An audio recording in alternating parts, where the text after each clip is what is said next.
Hello everyone. In this section we'll talk about the embryological origins of the heart and how a specific portion of the heart specific portion of the human embryo is designated to form the adult heart. This section hence is known as the heart fields. This section has been further subdivided into three primary categories in which we'll discuss about the primary and the secondary heart fields. We'll be talking about patterning of cells, how cells attain a specific role as well as a specific position in the adult human heart. And finally, we'll talk about the cardiogenic region, which is formed in the human embryo that designates the cells in that region to become the adult human heart. I hope you're excited to learn more about this section. Now let's proceed into it. So first of all, we have the primary heart field. The figure is very explanatory and we'll take a look into the figure as we move through the slide. So it is the middle of the third week of the human development. Now embryo is now no longer able to fulfill its biological demands by diffusion alone.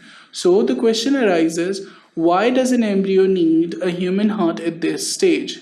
So this is your answer, that the embryo is no longer able to fulfill its demands via diffusion alone. Now, the progenitor cells are the cells that are the early cells, the cells that would eventually lead to the formation of adult hearts, lie in the epiblast region, which is adjacent to the primitive streak. So this is the epiblast region. In this region, the primitive cells, the primitive progenitor heart cells lie, and they are lying adjacent to the primitive streak. So now they migrate through the streak, through here, they migrate through the streak and into the splanchnic layer of the lateral plate mesoderm. So this is the splanchnic layer on both sides.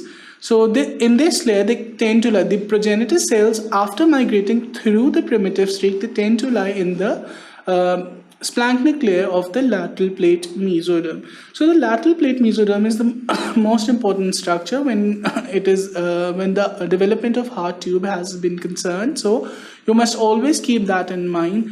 All of the structures would be discussed according to or in relevance with the lateral plate mesoderm.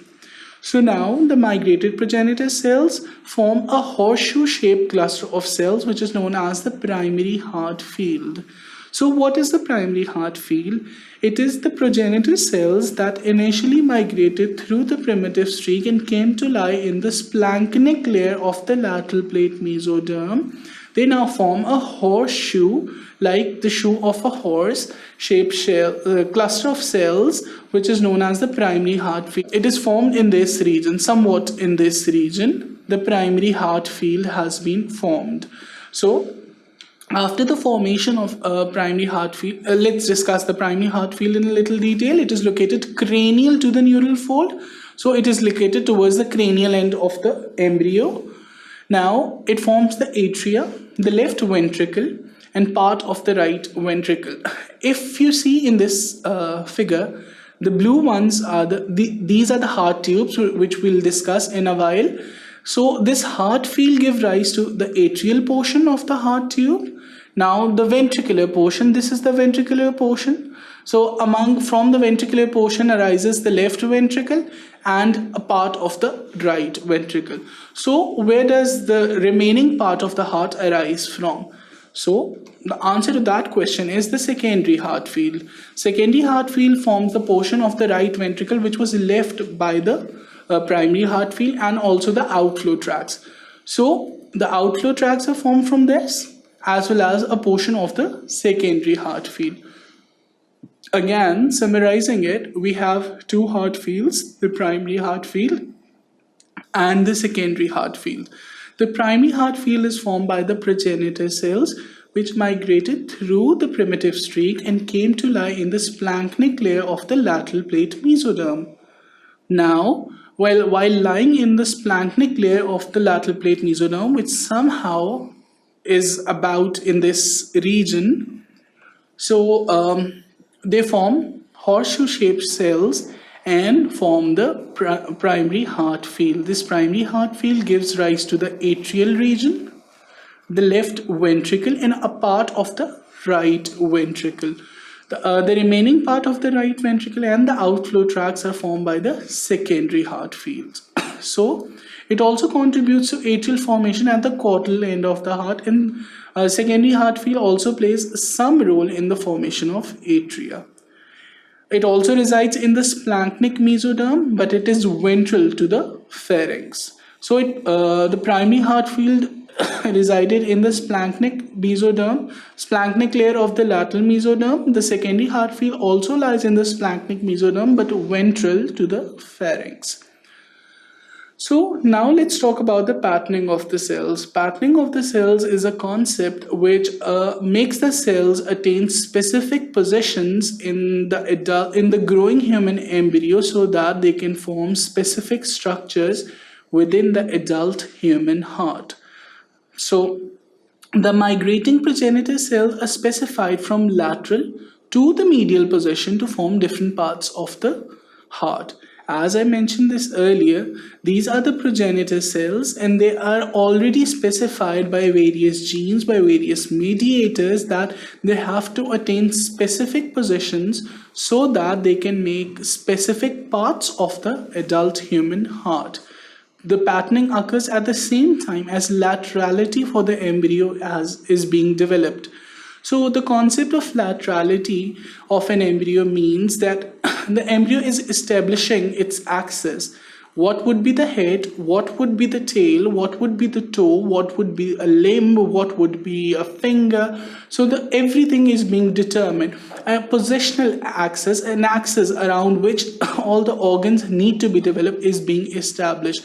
The concept of laterality is very important for the development of heart, because heart has to lie in the upper body region, that is the thoracic region. So the head region and the toe region, that is the cranial and the caudal ends of the embryo, need to be established so that heart can establish itself in the proper region. So it is essential for the normal development of heart. I have already mentioned that. So the cardiogenic region. Now we'll talk about the cardiogenic region. But before going into the cardiogenic region, I'd like to show you the cardiogenic region in another diagram. So this is the cardiogenic region. Here you can see. So what exactly is the cardiogenic region? Cardiogenic region is the region in the human embryo where the adult human heart begins to form. Now let's see. The primary heart field has already been formed. How was the primary heart field formed? It was formed by migration of the progenitor heart cells through the primitive streak into the splanchnic layer of the lateral plate mesoderm. Here you can see this is the region where the primary heart field actually forms. So the underlying pharyngeal endoderm induces it to form the cardiac myoblasts and blood islands. So the underlying pharyngeal endoderm has a very inductory effect on these. It helps to form the cardiac myoblasts, which are the cardiac muscles, and also the blood islands. They form blood and vessels by the process of vasculogenesis. So what is the process of vasculogenesis? The process of vasculogenesis is that the angioblasts, they tend to come along each other. They arrange themselves in segments, and hence they form the adult vessels. This is the process by which the big arteries, the big arteries only, like aorta, are formed. All other vessels are not formed by this process but another process. So it also helps in the formation of blood vessels by the process of vasculogenesis. With time, these islands, they unite to form a horseshoe-shaped tube which is lined by the endothelium. This is known as the cardiogenic region. So hence the cardiogenic region has been formed, and this is the endocardial tube. The horseshoe shape, the endocardial tube. Now the intraembryonic cavity. This is the intraembryonic this is the intraembryonic cavity that is covering this heart tube. This develops into the pericardial cavity. Obviously, heart lies in the pericardial cavity. The intraembryonic cavity that covers the embryonic heart eventually turns into the pericardial cavity. So this was all about this section. In this section, we talked about how the progenitor heart cells, they formed the primary heart field. And how was that again? That was by migration of these progenitor cells through the primitive streak, and they came to lie within the splanchnic layer of the lateral plate mesoderm. Now, they arrange themselves to form horseshoe-shaped structures, horseshoe-shaped cells, which eventually formed the primary heart tube.